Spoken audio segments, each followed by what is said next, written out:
Tentunya kita tahu banyak rekan-rekan kita kalau sudah usia 40 mengeluh nyeri leher, nyeri pinggang, nyeri lutut.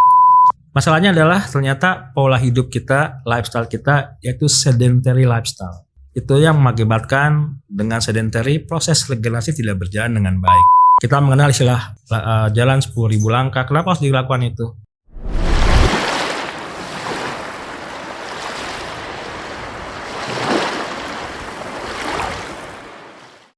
Halo Healthier, saya Dr. Alex, spesialis kedokteran fisik dan rehabilitasi dari Dr. Host Lifestyle Clinics.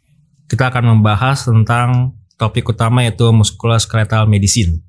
Untuk kita ketahui banyak sekali penyakit-penyakit yang berhubungan dengan musculoskeletal medicine. Tentunya yang pertama kita harus mendefinisikan apa arti dari musculoskeletal tersebut. Tentunya kita tahu banyak rekan-rekan kita kalau sudah usia 40 mengeluh nyeri leher, nyeri pinggang, nyeri lutut. Disitulah apa yang disebut dengan sistem muskuloskeletal. Jadi muskuloskeletal medicine itu ada disebut dengan hard tissue dan soft tissue. Tidak hanya masalah sendinya yang termasuk hard tissue atau tulang atau osteum, juga dengan soft tissue yang mengelilingi sendi tersebut. Kita bicara tentang ligamen, tentang muscle ya, tentang fascia muscle, tentang meniskus tulang rawan, itu menjadi satu kesatuan. Kita akan belajar lebih dalam lagi karena ini tidak hanya terjadi pada usia-usia menengah ke atas, juga terjadi pada usia-usia muda seperti gangguan pertumbuhan, kemudian pada masa remaja skoliosis atau tulang yang bengkok, juga masalah-masalah degeneratif. Kita akan membahas itu, kita akan sama-sama belajar dan mengerti dan bagaimana mengatasi hal tersebut. Oke, kita akan mulai. Yang pertama tentunya kita akan belajar sedikit anatomi ya.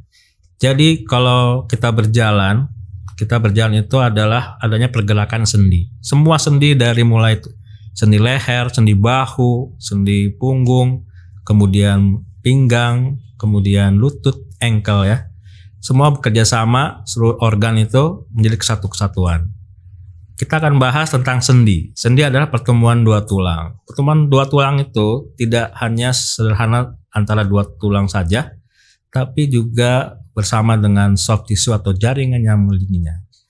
Sehingga kenapa sekarang apa yang diistilahkan sebut dengan osteoartritis, kita akan bahas terlebih dulu itu, karena itu yang paling sering terjadi, yang disebut dengan rawan sendi ya. Jadi peradangan sendi, peradangan tulang rawan sendi.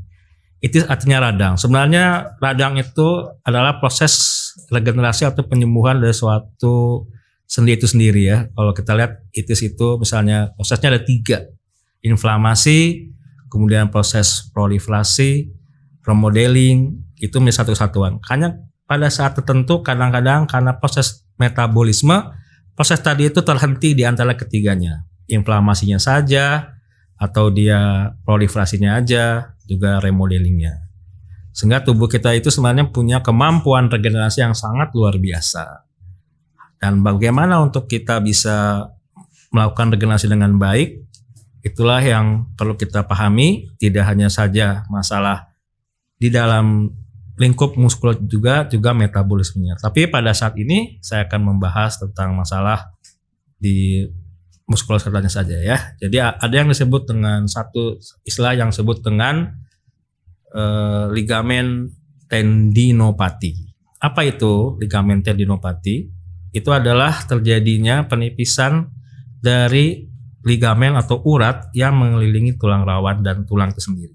Itu yang kadang-kadang menimbulkan nyeri, misalnya nyeri low back pain, nyeri cervical, nyeri shoulder, nyeri ankle. Di situ terjadi sebenarnya itu yang menjadi awal mula pertama kali mengapa terjadi keluhan-keluhan, dan itu mengapa terjadi pada usia-usia 40 tahun ke atas. Apa key-nya di situ? Masalahnya adalah ternyata pola hidup kita, lifestyle kita yaitu sedentary lifestyle. Itu yang mengakibatkan dengan sedentary proses regenerasi tidak berjalan dengan baik ya. Karena kita membutuhkan suplai oksigenasi ya kan, kemudian nutrisi, kemudian gerak, itu menjadi salah satu kesatuan yang harus dilakukan.